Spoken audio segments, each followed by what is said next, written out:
myself lifting little weights and little runs and that, it's not good enough. I've done alright though, to be honest, considering he was on the program for 10 years, 11 years, and I just doing my thing and I done alright. I almost cleaned this clock, but it's not good enough. So how do we see it going next time? Next time when I'll be in proper shape, I'll be mentally better, physically better, injury free hopefully, I'll take the fight to him.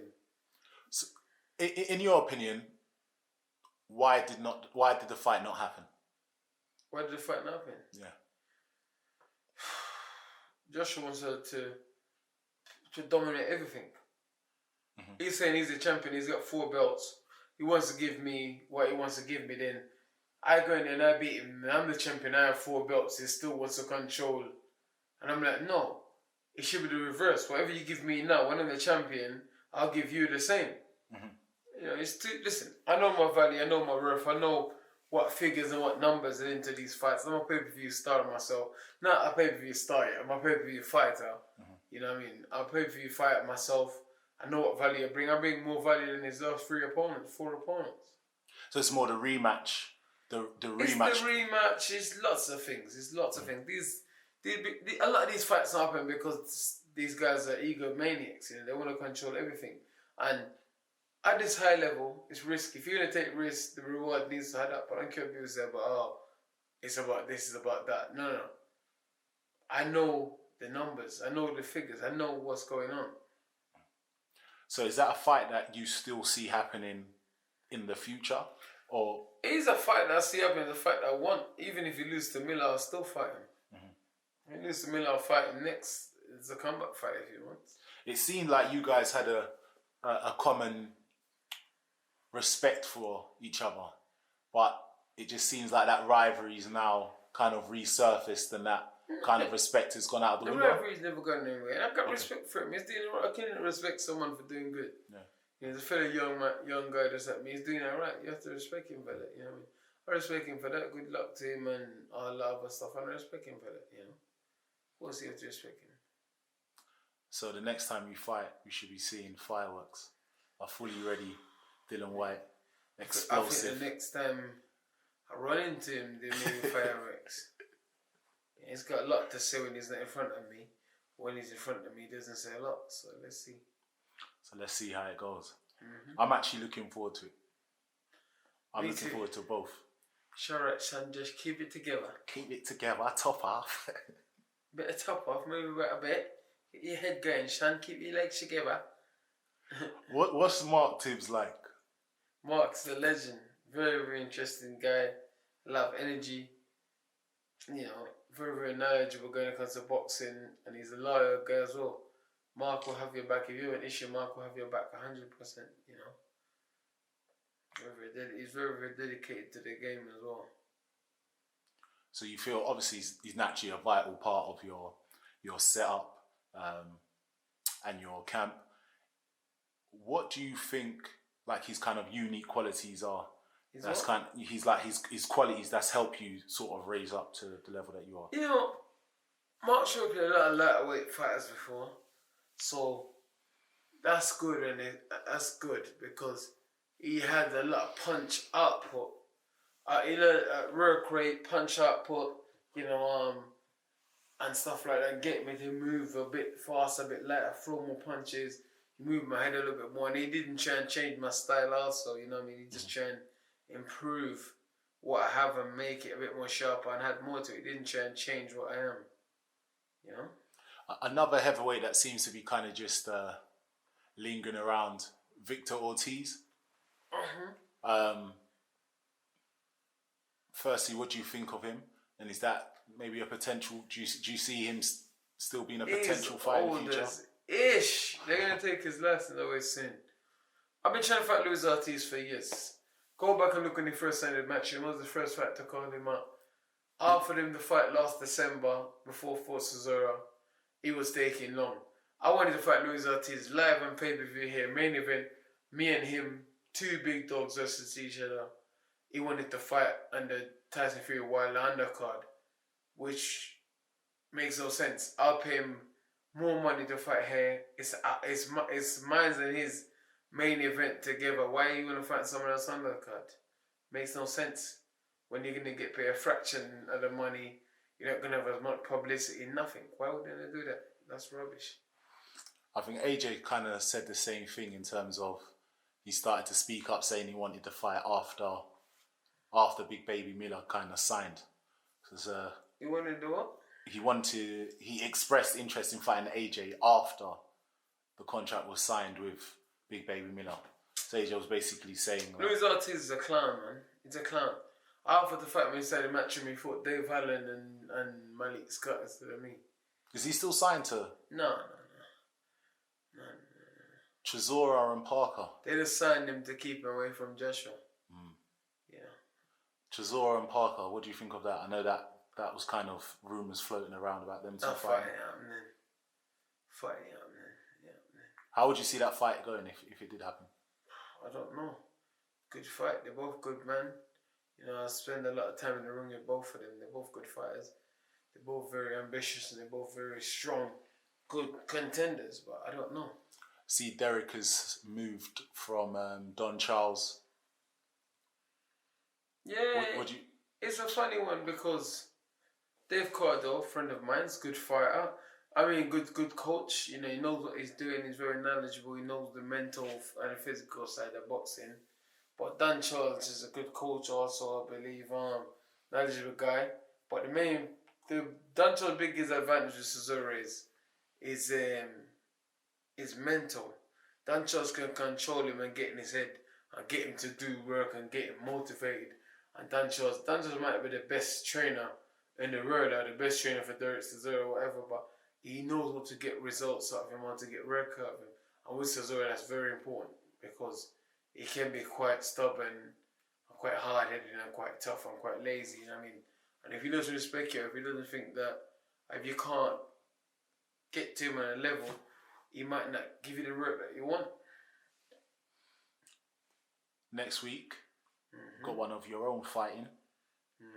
Mr. Richard Riakpo. He's gonna knock out Tommy, what's his name? Tommy McCarthy. He's gonna knock him out. Trust me, Richard's got a lot of power and he's sharp. Last time I was a bit disappointed in him with his performance. He seemed a bit gun shy, but I think that was just the event that got to him. But he seemed to be ready and he seemed to be in a better place. And I think he's going to put on a great performance against Tommy McCarthy. And then you got Fabio. When's Fabio? Fabio's probably going to fight sometime soon, maybe end of April show. So let's see. Let's see what happens. I think he bruised his hand a little bit in the last fight because I keep telling him, use Magic Mike to rub your hands. Fabio, if you're watching this, make Mike rub your hands. Mike is one of the best in the business. He rubs my hands. I ain't got no hand problems since, let Mike rub your hands. Trust me. It's worth it. I know you like your coach doing it, your coach, but boxing coach, hand wrappers are hand wrappers, cutsmans are cutsmen for a reason. Conditioning coach for a reason. So speaking on that, especially things like hand wrappings, for you, how important is that sort of process, getting your hands wrapped? I ain't promoting you, go away. No, I'll talk about it in general. You've already given me the plug. I'm alright. Typical Nigerian, right? Like, you gave me the plug. I keep telling you, you're Nigerian. No, it's very important because, I'm a big hitter. I hit hard. I get a lot of hand problems. So, and also, the way my hands wrapped, I like a high cuff when my hands wrapped. I don't like the little ones that's there. I like my hands to be wrapped a certain way. I like having tape on the skin and other bits and pieces. It's very important. From a mental and physical point, it's very important. Because you want to be able to go out there and throw punches hard and not hold back and think to yourself, I can crush bang well up on my hands will be alright. You don't want to be out there and punch and you think, that hurt my hand, I'm not going to jab anymore, I'm not going to this, When I fought Parker, I had a broken hand, but the wraps was good enough. It helped me to get through. It helped to hold my hands in place long enough for me to have a 12-round war. It did still hurt every time I hit. My hand was hurting, but I just cracking on. So all the young fighters out there, make sure you get somebody that knows how to wrap hands properly. Get a good cutsman. If your coach is good and they can wrap hands properly, it works for you. That's all that matters. You just need to find someone that works for you because everyone's different. You know, you need to fight. Some people like wrapping their own hands. Some fighters are wrapping their own hands. Like Eubank wrapped his own hands. You know, but it's people complaining about everything. You just watch what works for you, man. But you know, like I said, my team's good. I got a good team. Really, and I trained hard today. So you're not in camp at the moment. Mm-hmm. What does your days, a normal day, represent for you at the moment? You don't look like you've put on much weight. You're still training. You're still in the gym. Eat jerk chicken and rice. And drink red stripe beer. Drink white rum. And put some reggae sauce in it. No. Play dominoes. Yeah, I play dominoes outside and William, Looney. And throw dice. And listen to Bob Marley. 3 little birds. No. Basically, I just loads of business, meetings and stuff. I try and train twice a day if I can. But sometimes, unfortunately, it's just once a day because I got other things doing and, you know, I'm not in camp or I haven't really got fights. So sometimes it's hard just to find it twice a day. But it's my job, so I just try and train one time. Minimum, at least once a day I try and train. At least once a day. But mainly it's twice a cardio followed by boxing or weights or whatever, you know. I'm going to start running again next week as well. And you're pushing, actually I can be a testimony that you're pushing yourself because my legs right now are on fire. See that?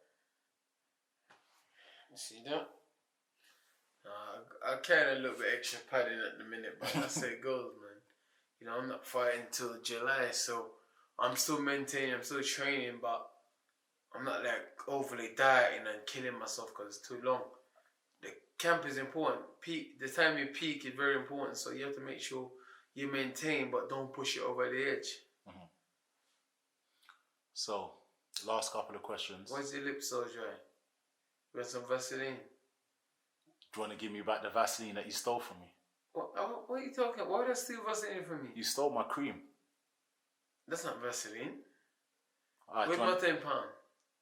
Huh? You hold me £10. Where's my £10? Oh, he's £6 now. No, I gave you the £4 back. Where's my £10?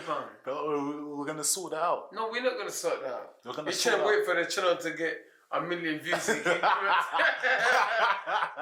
Don't subscribe and don't like. Please make sure you pay my tenner first. They have to like and subscribe. No, man. You just trying to get that. You gotta earn the bread first. I need my £10, bro. Oh, it's a long way to drive to you, bro. So what does it mean? So that's petrol money. So what does that mean? So I need the £10. So what does it mean? You made what, 10 million your last fight? You Yo, can't you can't say you guys my baby will send for me, mate. So what about mine? You send me my £10, is she? Nah, it's check Rob. Notice this guy, man. I wish I made that. Soon. I wish. I need to smash AJ's head in to make that kind of money. What about some of these young boys coming through? Who? What do you think of Joshua Boazzi? Joshua Boazzi, he's got a lot of talent, and I think he'll be a real champion one day. I think he's aggressive and he's got boxing skills and he's tough. I used to spar Josh as an amateur back in the day when he was all in Croydon, working with each other. Lawrence Okoli? Your opinion of Lawrence Okoli? It's just... Jeez. Lawrence Okoli. He's talented. You know, considering what he's achieved in the fights, is that he's talented, but I've never sit and watch a Lawrence Okoli fight from start to end. You just know that it's just going to be... If he's going to knock someone out, it's going to be the real stinker. Like him and Isaac, they both sucked. I know how good both men was and they never fought to their potential. And Lawrence should have knocked him out, to be honest. Isaac was terrible, Lawrence should have put him away. Talking of Isaac, what do you think of Isaac? Chamberlain? He's alright. He used to be a friend of mine, but you know, he's a bit of a jerk off now. It's alright, you know, it's alright. Good hand speed, good hand skills. Ain't got the most power, but he will give you work. He will definitely give you work. He will give you all the work you want. He's got courage. He's kind of tough, but let's see what he does now. He doesn't seem to really be moving with his career, really, does he? He's not as active as I'd probably like him to He see. just spends lots of time on Instagram posting videos of his training and stuff and his six pack, but he's not actually fighting, is he? So Isaac, get more active, be more busy. That was your dog, though, innit? You know, Isaac was. What happened to? I heard he dumped you as a physio with someone else. I'm just saying. What happened with that relationship? No comment. Why no comment? No comment. I heard that your physio skills was crap. I heard that he dumped you for some kid that's still at uni, fam. Things happen. So you got dumped by Chamberlain. Chamberlain dumped No you. comment. Chamberlain dumped you. You can't be that good then, Mike. Maybe I need to take a closer look. You need to take a closer Stop look. cleaning my house. Yeah, maybe. Show what the rubbish bin. I've been with you a good couple fights now. All tremendous victories. Huh? Well, you're working voodoo. There's no judge here, mate. Alright. I'm going to sleep. I'm pretty tired now, please. No worries. What's the time? The time is even 11:51. Dillian Whyte TV. Like, subscribe, and comment below. He's not well.